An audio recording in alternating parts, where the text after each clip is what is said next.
बिस्मिल्लाहिर्रहमानिर्रहीम। दोस्तों, आज एक इंतहाई अहम टॉपिक पर अब बात करेंगे। सबसे पहले मैं ये क्लैरिफाई कर दूं कि मैं ये प्रोग्राम किसी मुनफरद कारोबार के शाख के तौर पर नहीं चला रहा। ना मुझे चाहिए व्यूअरशिप, ना कुछ आमदन चाहिए।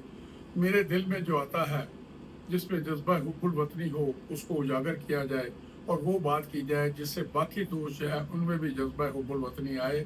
वो इस मुल्क से मोहब्बत करना सीखें, इंसानियत के फलाह बहबूद के लिए काम करें। अगर कौम पर कोई मुसीबत आए तो वो आगे बढ़े, बगैर झिझक के अपना सब कुछ कुर्बान कर दें। अगर हम इस नतीजे पर पहुंच जाए कि हमने सब कुछ कुर्बान करना है, तो फिर हमारा किसी का भी कोई नुकसान नहीं होगा। बात यह है, मौजूदा टॉपिक है कि सैलाब आ गया है और सैलाब हर साल इंडिया छोड़ता है, हमें पता है। लेकिन हम ख्वाबे खरगोश में रहते हैं। कभी हमने बंद बनाने की कोशिश नहीं की। जो साल तक गरीब गुरबा अपनी थोड़ी बहुत तरक्की करते हैं, साल के बाद वो सारा सैलाब उसको बहा के ले जाता है। आपको पता है कि इंडिया हमारा अजली दुश्मन है। वो तो हमें सांस लेने का मौका नहीं देना चाहता। बेशुमार मुश्किलात हमारे लिए क्रिएट करने के अलावा ये सालाना सैलाब का तोहफा हमें देता है। अभी कुछ दिन पहले ही उनका रिटायर्ड लेफ्टिनेंट जनरल, जो कि कश्मीर का कोर कमांडर भी रहा है, वो एक बंदे को इंटरव्यू दे रहा था कि फुल कैपेसिटी में हमें अपने जो बंद है उनको बंद कर लेना चाहिए, जो डैम्स हैं, और फिर रात के वक्त छोड़ दिया जाए। उससे ये होगा कि पाकिस्तान के पास कोई अरेंजमेंट नहीं है इस पानी को कंट्रोल करने का, ना बाद में इसको इस्तेमाल वो कर सकते हैं। लिहाजा उनको इसी हालत में रखा जाए। वहाँ एक मीटिंग लीकेज हुई जो कि सिखों के खिलाफ ये साजिश कर रही थी कि पानी छोड़ दो, ना रहे बांस ना रहे बांसुरी। बहरहाल सिखों ने भी अब सोचना शुरू कर दिया और आज़ादाना वो कह रहे हैं कि अब ये काम नहीं चलेगा, और वो अपने बाजू पर इंसार कर रहे हैं हमारे मुकाबले में। सारी सिखों की कौम जो है जहाँ भी है वो पहुंची है, और वहाँ के सबसे ज़्यादा जो मददगार हुए हैं वो इस्लामी मदरसे जो हैं वो मैदान अमल में आए हैं, और इतनी ज़बरदस्त मदद की है उन्होंने, इतनी ज़बरदस्त मदद की है। वहाँ मेवात वालों ने बड़ी उनकी मदद की है।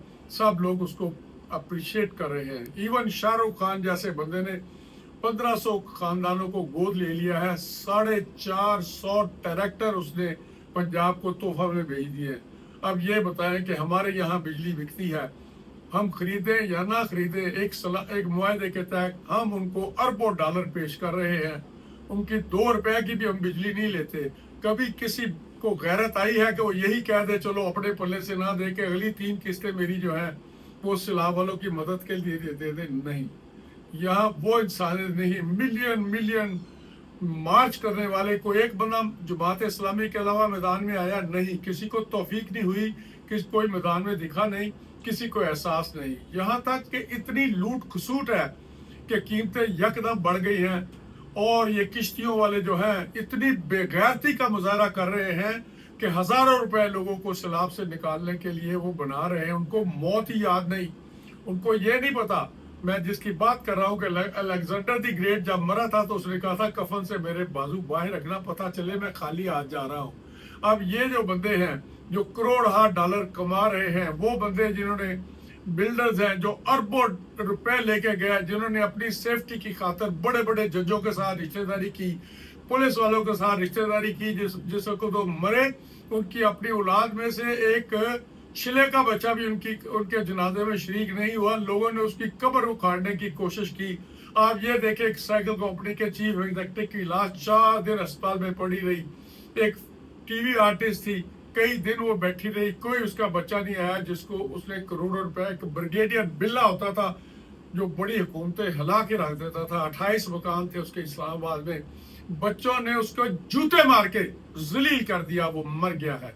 ये दौलत किस काम आती है? अल्लाह के वास्ते इसको अल्लाह की राह में खर्च करे। लोगों ने पेशा बना लिया है, किसी के माल डंगर आ रहे हैं, वो उनकी जमा पूंजी सारी लोग चोरी कर करके उनको निकाल रहे हैं। हाँ, चंद बंदे ऐसे भी हैं जिन्होंने इंतहाई ईमानदारी से कहा है कि ये जानवर हमें मिले हैं जी सैलाब में बहते हुए, जिसके हैं आके ले जाए।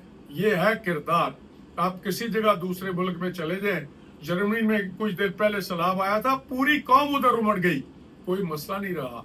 جس کو مل کے زور لگاتی ہے ساری قوم تو پھر کوئی مسئلہ نہیں رہتا. ہمیں احساس نہیں ہے, ہم بالکل احساس کے بغیر قوم ہو گئے ہیں. ہمارے سامنے کوئی ڈوبتا ہے ڈوب جائے, کوئی مرتا ہے مر جائے, کوئی بھوکا ہے بھوکا رہ جائے, کسی کے ساتھ زیادتی ہو رہی ہے ہو جائے, لیکن ہم جو ہے ٹس سے مس نہیں ہوں گے. میں نے عرض کیا ہے انڈیا تو منصوبہ بندی کرتا ہے, اس نے تو ہر سال یہ کرنا ہے. ہمارے پاس 1 لاکھ سے زیادہ قیدی ہیں, ہماری ریلوے ساری وارک پڑی ہوئی ہے, پہاڑ ہمارے پاس فری ہیں. مجھے پتا ہے یہاں LCD کھلنی, یہاں کمیشن نہیں ملنی.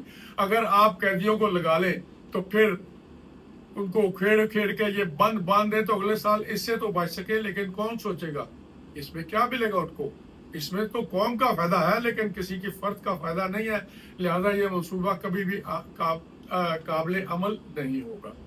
میری نوجوان نسل سے درخواست ہے, میں 8-10 سال رشین اسٹیٹس میں رہا ہوں, وہاں یہ ہوتا ہے کہ جب سوویت یونین کا دور تھا کہ جس وقت فصل کی کٹائی کا وقت آتا تھا وہ اسکولوں کے اسٹوڈنٹس کو لے جاتے تھے تاکہ جاؤ کسانوں کی مدد کرو.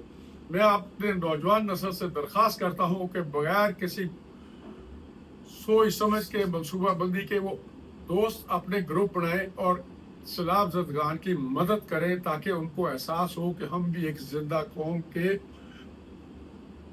فرد ہیں. میں پھر درخواست کروں گا ان جماعتوں سے جو ملین مارچ کرنا چاہتی ہیں وہ میدان میں آئیں. کب؟ جس وقت سب کچھ ختم ہوگا. وہ کیا کہتے ہیں کہ کاغا رے کاغا چن چن کھئیو ماس, ایک دو نینا مت کھئیو, مجھے پیا ملن کی آس. کب وہ پیا آئے گا, کب وہ وقت آئے گا, کب میرا ملک ٹھیک ہوگا, مجھے نہیں سمجھ آتی کہ کیا کیا جائے. نوجوان نسل جب میدان میں آئے گی تو پھر دیکھیے کیا بنتا ہے. قیمتیں جو بڑھ گئی ہیں یہ ہماری بے حسی ہے, یہ انسانیت سے دور ہے. یہ کشتیوں والے جو پیسے زیادہ لے رہے ہیں. میں پھر اپنی بات ختم کرنے سے پہلے نوجوان نسل کو کہتا ہوں میدان میں آئے. یہ فوج کو ہم نے ٹھیکہ دے رکھا ہے کہ 24 جوان ان کے ڈیلی شہید ہو, وہی جا کے سیلاب میں لوگوں کی مدد کریں. ہم کس لیے ہیں, ہم کس مرض کی دعا ہے. ہم لگڑے لولے ہیں, ہمارے بازو نہیں ہے, ہمارا دماغ نہیں ہے, سب کچھ ہے, ہم میں بے حسی بہت زیادہ آ گئی ہے. خدا کے واسطے اپنی حس کو جگائیں, اپنی آخرت کو دیکھیں. میں ایک بات کر دیتا ہوں کہ یہ جتنے دولت مند, جتنے ارب پتی کھرب پتی جو قوم کو لوٹ رہے ہیں, انہوں نے جب آگے جانا ہے تو ان کو بڑی سزائیں ملتی ہیں. یہ دولتیں, یہ بے ایمانیاں, یہ کرپشن اولاد کے لیے تو چھوڑ جائیں گے, وہاں اکیلے کو حساب دینا پڑے گا. سو میری درخواست ہے پاکستانی بنیے, اپنے کردار کو اجاگر کیجئے, اپنی حب الوطنی کو ثابت کیجئے, انسانیت کو سامنے لائیے, اسلام کے بتائے ہوئے اصولوں کے مطابق ایک دوسرے کی مدد کریں تاکہ یہ جو ہمیں مصیبت پڑی ہے اس کو کسی طریقے سے ٹالا جا سکے اور مستقبل کی کو منصوبہ بندی کی جائے. شکریہ, بہت شکریہ.